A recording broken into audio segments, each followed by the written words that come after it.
Prediction right now is that in, I don't remember how many years, 10, 15, 20 years, 50% of the people will have diabetes. This will be the first generation in the history of the United States that the kids will actually die before their parents do. Right now is the time that we got to reverse our direction in getting everybody overweight and everybody diabetic. And the way to do that is you are what you eat. And right now, obviously, what we eat isn't the right thing.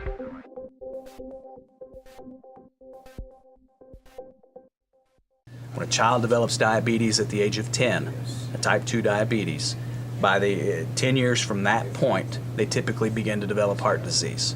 Heart disease kicks in with high blood pressure, high cholesterol. 10 years from that point forward, so when they're in their 30s, they will start to develop cancer. And generally, that segment of the population will be lucky to see their 40th birthday. What causes diabetes, and how do you find out if you have diabetes? Well, the causes are two. There are two types, type 1 and type 2. And the one which is increasing most rapidly is type 2, which is related basically to physical activity and the food we eat. The symptoms are, in most cases, first you get overweight, then you become resistant to the insulin you make, so your body makes more and more insulin. Unfortunately, that results in you getting bigger and bigger. And then when your insulin is not effective enough, even though you have a lot, then your blood sugar starts climbing, and when it's somewhere above 200, your kidney cannot hold it back, and you start peeing and peeing and peeing. I was 6 when I was diagnosed with diabetes.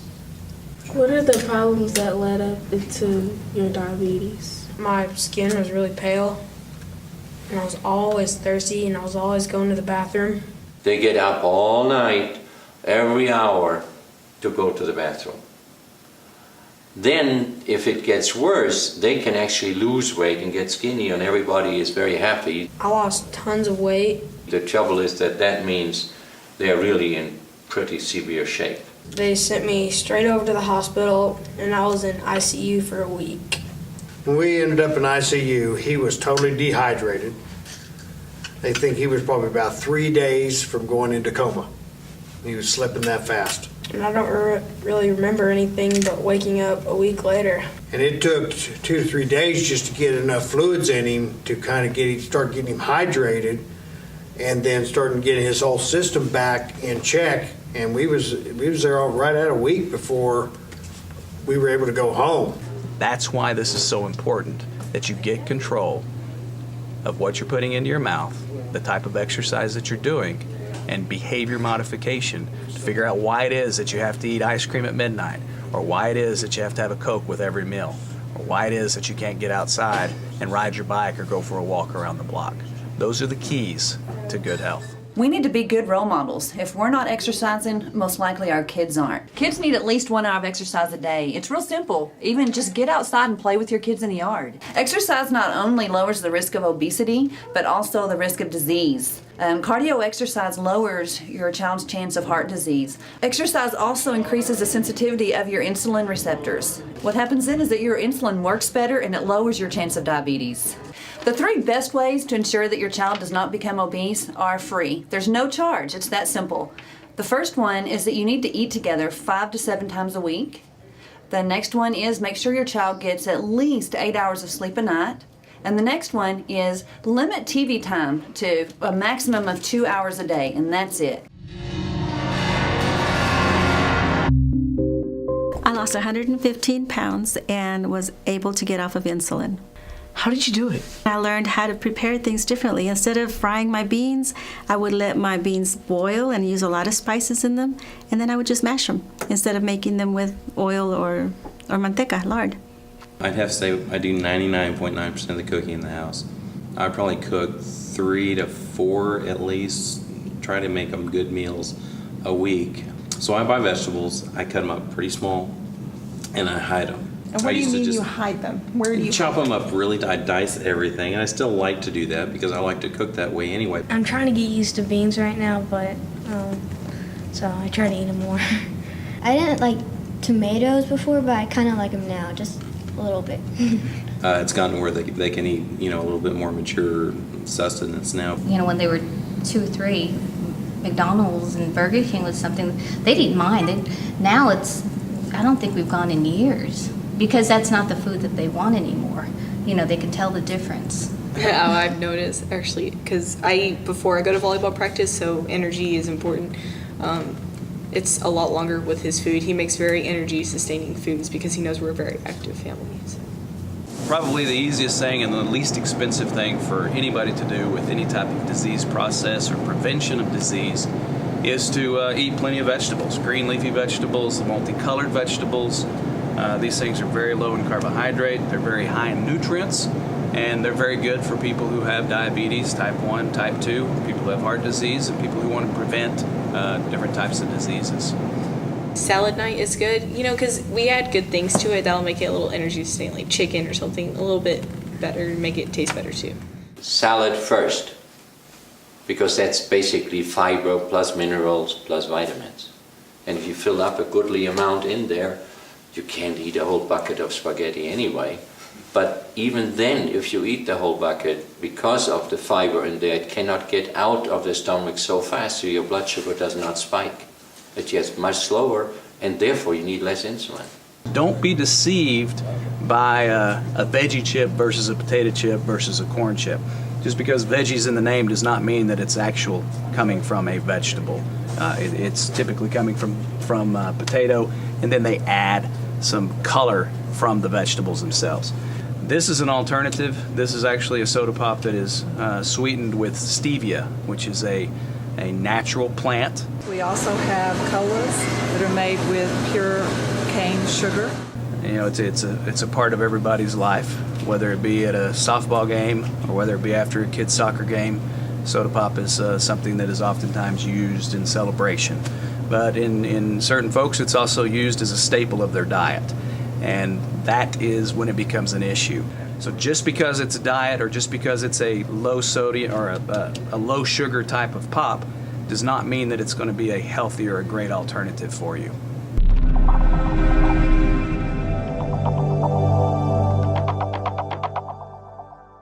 Whenever you order pizza from, say, a local delivery place, you can only eat one slice of pizza because that's about 300 calories for one slice. When you're purchasing your crust, you want to pay attention to the cholesterol that's in it, the trans fat that's in it. This one has 2 crusts, so you can, for the quantity of people that you want to feed.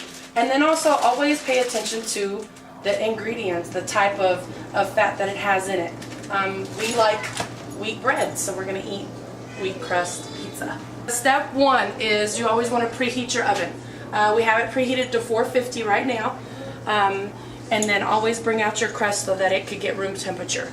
I'm gonna preheat it for about 10 minutes, which that's how long it'll take us to get everything done. Step 2 is we're gonna make our sauce so that we could put on the crust. Pour it in, baby. All the way. Next we're going to put some oil on the crust. You can use olive oil. There's extra virgin olive oil. It's just to make sure that the crust will cook while it's in there. And you just brush it on. You want to make sure you get it all over the crust. This is about where you want your sauce to be as far as boiling goes. Just a little bit. And all we're going to do is just put it on there. And we'll spread it out as we go. You're just going to put spoonfuls all around. Smells great. It does smell good. We are really big on toppings. And see the oil that's on the pepperoni? This is why we don't put too much oil on the crust. Sometimes kids don't like to eat mushrooms, just even the sound of mushrooms. So we cut them up really small, and then we get them and we just crumble them on top. The last ingredient that we have is the cheese. You don't even have to put cheese on it if you don't want, but we're gonna choose mozzarella. And then we just grate it right on top. That looks good.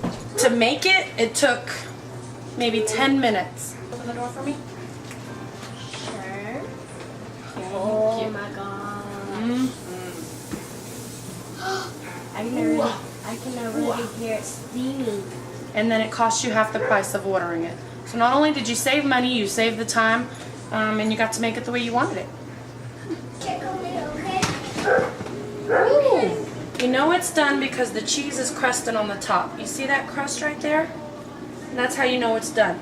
You can always, even the crust around the bread. You hear that? Crispy.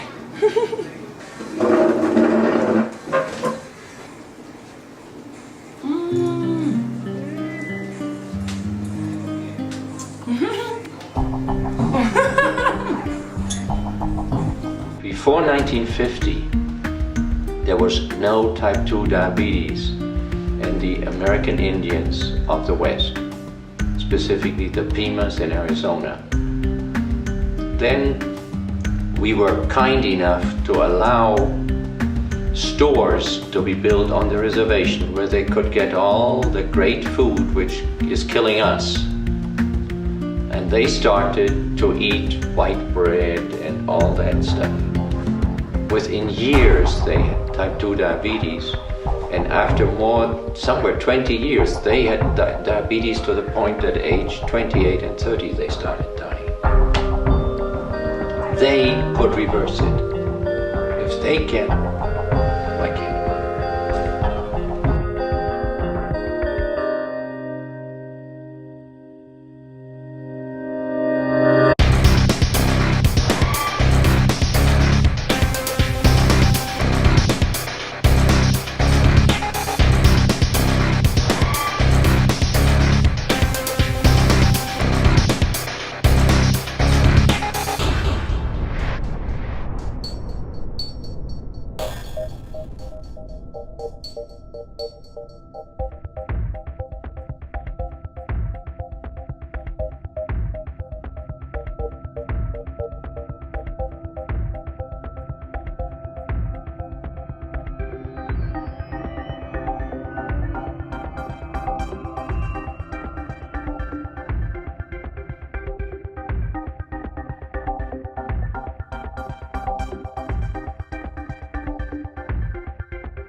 Thank you.